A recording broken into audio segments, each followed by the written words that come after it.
हाय मुल्ला करते रहोगे तो हाय मुल्ला ही आपके हिस्से में आएगा। प्यारे टिहरी विधानसभा के जिम्मेदार नौजवान साथियों, बड़ी संख्या में यहाँ उपस्थित माताओं बहनों,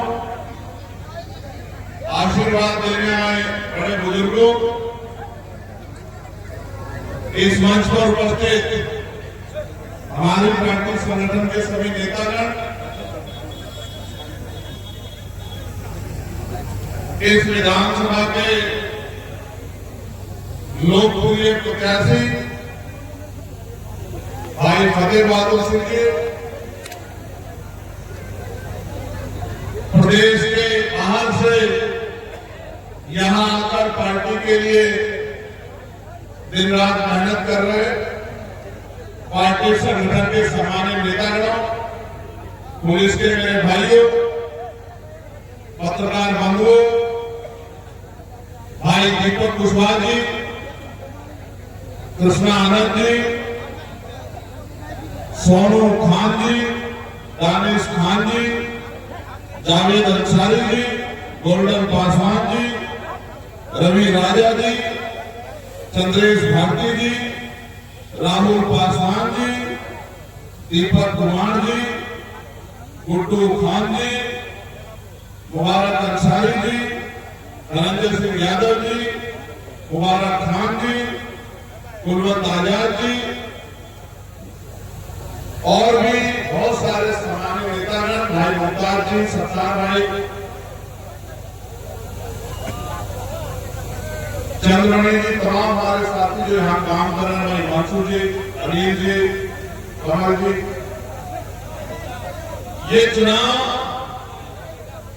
टिहरी का जो चुनाव है, मैं पूरे प्रदेश में कहीं जाता नहीं जाता और टिहरी आने का मन मेरा था खुद से। उसके पीछे कारण, मैं अपनी बात को शुरू करते हुए, क्योंकि ये तथागत बुद्ध के ज्ञान की धरती है जिसको हम लोग बिहार कहते हैं, और मैं जहां से आया हूं वो उत्तर प्रदेश, वो धरती है जहां तथागत बुद्ध ने जन्म लिया और जहां महामानव तथागत बुद्ध का परिनिर्वाण हुआ, सिद्धार्थनगर और कुशीनगर की वो धरती है उत्तर प्रदेश का हिस्सा। मैं उन तमाम संतों, गुरुओं और महान पुरुषों को नमन करता हूं जिन्होंने मानवता के विचार को आगे बढ़ाने के लिए तमाम तरह के प्रयास किए। और क्योंकि चुनावी समागम है, लोकतांत्रिक व्यवस्था के सबसे मजबूत समय जहां जनता की जय जयकार होगी, ये वो समय है जहां हर व्यक्ति, किसी पार्टी का हो, किसी ओहदे का हो, वो जनता के एक व्यक्ति का सम्मान करता है। लोकतंत्र में ये समय ज्यादा दिन नहीं रहेगा। जैसे चुनाव खत्म हो जाएगा, लोकतंत्र का दूसरा स्वरूप क्या आएगा? कौन सा? कि नेता आगे आगे और जनता पीछे। अभी जनता आगे आगे है और नेता पीछे पीछे। लोकतंत्र का खूबसूरत है, इसलिए खूबसूरत है कि अगर आप 10 रुपए का सामान खरीदोगे बाजार जाकर, उस 10 रुपए के सामान को खरीदते हुए आप 50 बार सोचोगे, पैकेट को बदल बदल के देखोगे कि कहीं ये सामान खराब तो नहीं। जो सामान 10 रुपए का आप एक दिन यूज कर लोगे, 2 दिन यूज कर लोगे, 4 दिन यूज कर लोगे, लेकिन जब आप अपने 5 साल के भविष्य को सुनिश्चित करने के लिए, अपनी आने वाली नस्लों को इज्जत की जिंदगी दिलाने के लिए और अपने हक अधिकार सुरक्षित कराने के लिए जब आप वोट डालने जाते हैं जो करोड़ों रुपए से कीमती है, तो आप सिर्फ जाति धर्म के आधार पर वोट करते हैं, ना अपने मुद्दों को देखते हैं, ना अपने नेता को देखते हैं। और कई बार ऐसे लोगों को वोट कराते हैं जिनको चुनाव के बाद जिनके दरवाजे भी आप ला नहीं सकते, जिनकी बस्ती में भी, जिनके घरों में भी, महलों में भी आप घुस नहीं सकते। ये इतना खूबसूरत है लोकतंत्र। आप 50 रुपए का सामान खरीदोगे जैसे ये सेल अगर किसी ने खरीदा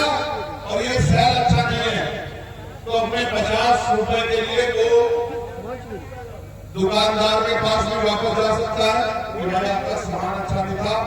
और अगर दुकानदार नहीं सुनता तो भारत के संविधान के आधार पर जो उपभोक्ता न्यायपालिका बनी है वहां जाकर के अपनी पीड़ा को रख सकता है, न्याय ले सकता है। लेकिन अगर जिसको वोट दी उसने जो वादे किए पूरे ना करे,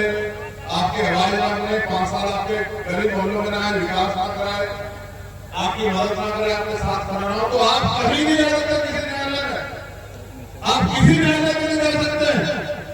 कहीं जाकर कोई शिकायत नहीं कर सकते, उसको कोई सजा नहीं जा सकते। बस एक ही काम कर सकते हैं कि 5 साल बाद जब दोबारा इलेक्शन आएगा तो उसके खिलाफ जाके वोट करके अपने साथ जो झूठ धोखा हुआ उसके खिलाफ आवाज उठा सकते हैं, उसको जवाब दे सकते हैं। तो इसलिए मेरा दिल्ली में आने का मन था कि नेता तो बहुत लड़ रहे हैं, अगर कहीं वैचारिक कोई लड़ रहा है जिसके लिए जाके जिसकी मदद मुझे करनी है, जो 85-90% बहुजन समाज की आवाज उठाने वाला मेरा भाई है, मेरे जैसा है, वो फतेह बहादुर सिंह डेहरी लड़ रहा है, मुझे वहां जाना है। ये बात मैंने अपने मन में उस दिन कही और मैं आपको फिर कह रहा हूं, आपके मन में सो नाराजगी हो सकती है कि आपकी शराब नहीं बनी, आपका एक नानी नहीं बनी,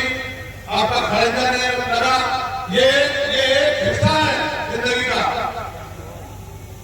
लेकिन मैं आपको जिम्मेदारी से कहता हूं कि जब तक आपकी आवाज उठाने वाला और आपको सही रास्ते पर ले जाने वाला नहीं होगा तो आपके भविष्य में बहुत बदलाव नहीं हो सकता। इस बार परिस्थिति आपके फेवर में, अगर आपने अपने वोट का सही प्रयोग किया, किस तरह के हालात हैं और सत्ता की चाबी अगर आजाद समाज पार्टी गठबंधन के हाथ में आई तो मैं आपको विश्वास दिला कहता हूं ये आदमी जिसको हम नेतृत्व देना चाहते हैं ये विधायक भी रहेगा, मंत्री बनकर आपकी सेवा करेगा। मेरी बात को आप याद रखें, आप चीजों को समझना, इस तरह के हालात बनेंगे, एक आदमी अहमियत रखेगा, मेरी बात को याद रखना। और हमारा लय जिस तरह से लड़ रहा है, मैं आपको विश्वास दिला रहा हूं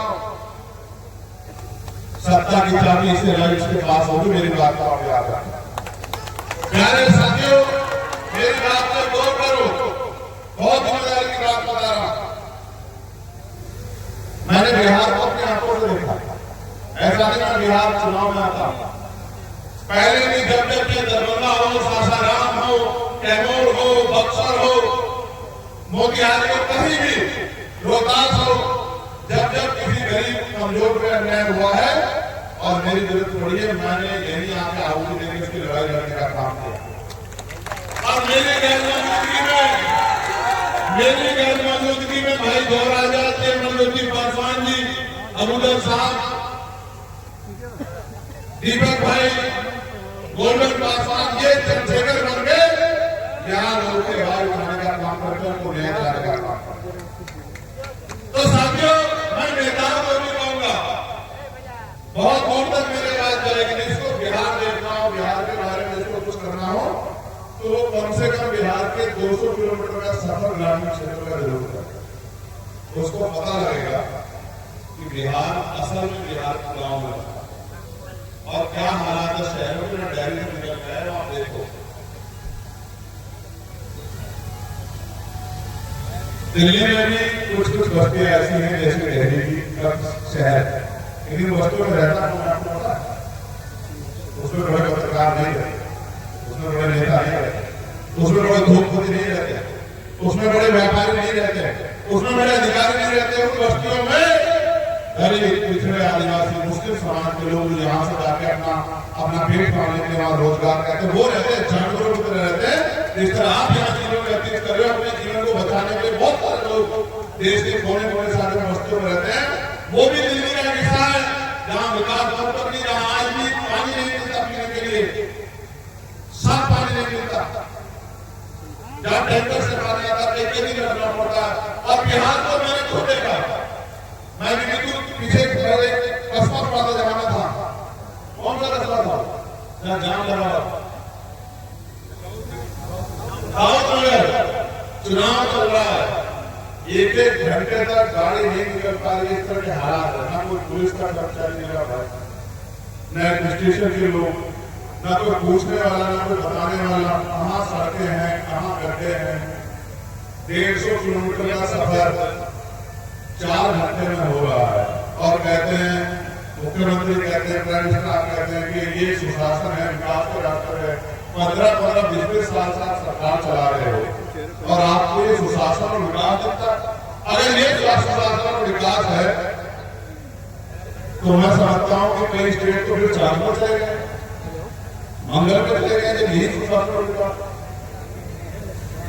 ना सुशासन है, ना विकास है, ना रोजगार है, और अपना पेट पालने के लिए बिहार का मेरा नौजवान साथी वो जाता है दिल्ली, मुंबई, कलकत्ता, बेंगलुरु और 15-20 हजार की नौकरी करता है और कमरे के किराए से लेकर खाने में उसके 12-15 हजार रुपए खर्चा, 4-5 हजार रुपए बचाकर वो किसी तरह अपने पेट को पालने का काम करता है। इस तरह से लोग बिहार के लोग जीते।